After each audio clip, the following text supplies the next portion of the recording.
السلام علیکم ورحمۃ اللہ وبرکاتہ۔ آپ سے بات ہوئی تھی ایک دو روز پہلے کہ میں آپ سے ان جاہل شعراء اور جعلی صوفیوں کا بھی ذکر کروں گا اور ان کا رد کروں گا جو جنت کو کم تر کہتے ہیں۔ تو بعض جاہل قسم کے شعراء اور جعلی اور بناوٹی صوفیہ جنت کی بہت تحقیر کرتے ہیں اور اللہ کے دیدار اور اس کی رضا کی اہمیت بیان کر کے جنت کی طلب کو بہت گھٹیا اور بہت خسیس کہتے ہیں۔ حالانکہ قرآن اور حدیث میں جنت کی بہت فضیلت ذکر فرمائی ہے اور اس کی طلب کی ترغیب بھی دی ہے اور جنت کو طلب کرنے کا حکم بھی دیا ہے، اور حضور صلی اللہ علیہ وسلم نے خود بھی جنت کا سوال کیا اور ہمیں بھی جنت الفردوس کی دعا کرنے کا حکم دیا ہے۔ اور ایسی عجیب و غریب سی باتیں انہوں نے گھڑ لی ہیں کہ دنیا کا طلبگار مؤنث ہے، جنت کا طلبگار مخنث ہے یعنی ہیجڑا، اور مولا کا طلبگار مذکر ہے۔ اس طرح یہ لوگ مدینہ منورہ کی طلب کے مقابلے میں بھی جنت کی طلب کو گھٹیا اور خسیس کہتے ہیں، اور پھر اس قسم کے اشعار لکھتے ہیں کہ تیری میری چاہ میں زاہد بس اتنا فرق ہے، تجھ کو جنت چاہیے مجھ کو مدینہ چاہیے۔ حالانکہ حضور اکرم صلی اللہ علیہ وآلہ وسلم جس جگہ آرام فرما رہے ہیں وہ بھی جنت کا ایک ٹکڑا ہے، اور آخرت میں بھی آپ جنت میں ہوں گے تو حضور صلی اللہ علیہ وآلہ وسلم کی قیام گاہ اول آخر جنت ہی تو ہے، تو پھر جنت کو مدینے کے مقابلے میں کیوں کمتر کہا جاتا ہے؟ اور مدینے میں زمین کے جس ٹکڑے پر آپ اب تشریف فرمائیں یہ آپ کی عارضی قیام گاہ ہے، آپ کی دائمی قیام گاہ جنت ہے، تو پھر آپ کی دائمی قیام گاہ کے درجے میں کمی کرنا یہ کیا ہے؟ اس کو عشق و محبت کا تقاضا کہتے ہیں؟ کیا یہ ہے عشق و محبت کا تقاضا؟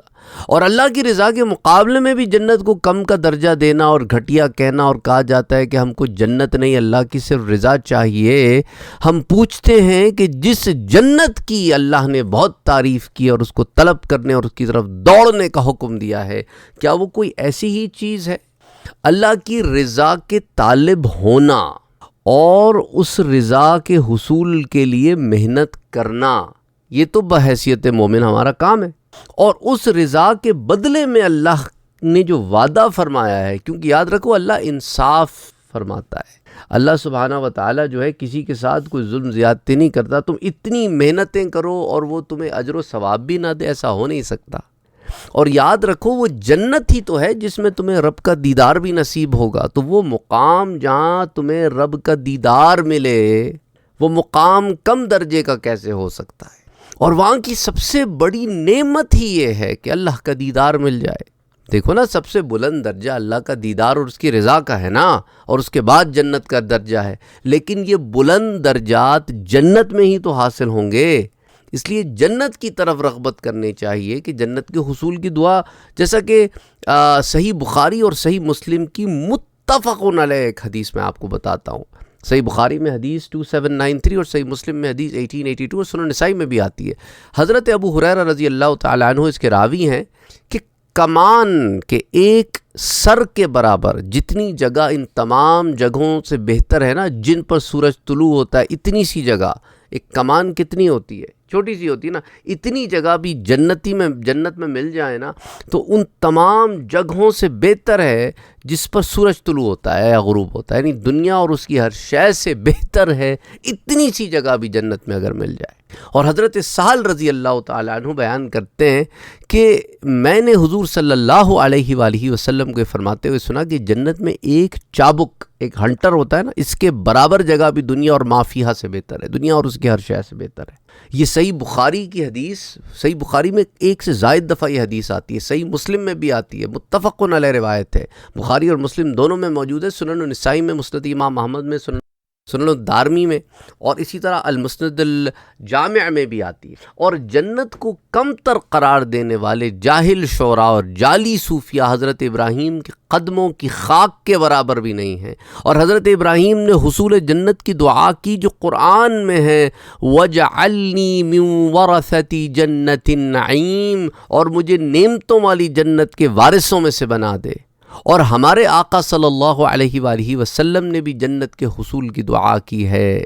المعجم الکبیر میں یہ روایت آتی ہے، حدیث 717، معجم الاوسط میں امام طبرانی سے لاتے ہیں حدیث 2618۔ امام حیثمی نے لکھا ہے کہ المعجم الکبیر کی دونوں سندوں میں سے ایک سند اور المعجم الاوسط کی سند کے راوی ثقہ ہیں۔ مجمع الزوائد جلد نمبر 10 صفحہ 177۔ اور وہ دعا کیا ہے؟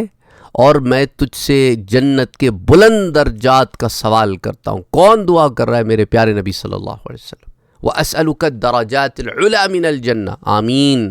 اور جب حضور صلی اللہ علیہ وآلہ وسلم نے حصول جنت کی دعا کی ہے تو پھر جنت کی دعا کرنے کو کمتر قرار دینے کی کیا گنجائش ہے؟ اور ہمارے لیے یہ حدیث کافی ہے۔ حضرت انس بن مالک بیان کرتے ہیں کہ حضور صلی اللہ علیہ وآلہ وسلم نے فرمایا کہ جس شخص نے 3 مرتبہ اللہ سے جنت کا سوال کیا تو جنت خود کہتی ہے کہ اے اللہ اس کو جنت میں داخل کر دے، اور جس نے 3 مرتبہ جہنم سے پناہ طلب کی تو دوزخ خود کہتی ہے کہ اللہ اس کو دوزخ سے پناہ میں رکھ۔ سنن الترمذی کی روایت ہے حدیث 2572، مصنف ابن ابی شیبہ میں بھی آتی ہے، مسند امام احمد میں بھی، سنن ابن ماجہ میں بھی، سنن نسائی میں بھی، مسند ابو یعلا میں بھی، صحیح ابن حبان میں بھی، المستدرک میں سے امام حاکم بھی لاتے ہیں۔ تو معنی کیا ہوا کہ اس قسم کے جو اشعار کہہ کر اور اس قسم کی باتیں کر کے لوگوں کو جنت کی ویلیو کم کرنے کی جو بات ہے اس سے گریز کرنا چاہیے۔ اللہ کی رضا کے لیے محنت کرنی چاہیے کہ کام صرف اللہ کے لیے ہو، کام صرف اللہ کے لیے ہو، اس کی رضا کے لیے ہو، لیکن اس رضا کے نتیجے میں جو نعمت ملے گی پتہ ہے ایمان والوں کو، تو اس نعمت کے لیے بھی دعا کرنے میں کوئی مذائقہ نہیں ہے، بلکہ کرنی چاہیے اور زیادہ سے زیادہ نعمتیں مانگنی چاہیے۔ بہرحال آئی ہوپ کہ اس ٹاپک کو بہت سارے لوگ شاید پسند بھی نہ کریں، کچھ لوگ شاید پسند کریں، کچھ اعتراض بھی کریں، whatever is the case, I don't know اس پہ کیا ریئیکشن آئے گا، but I think it needed to be addressed.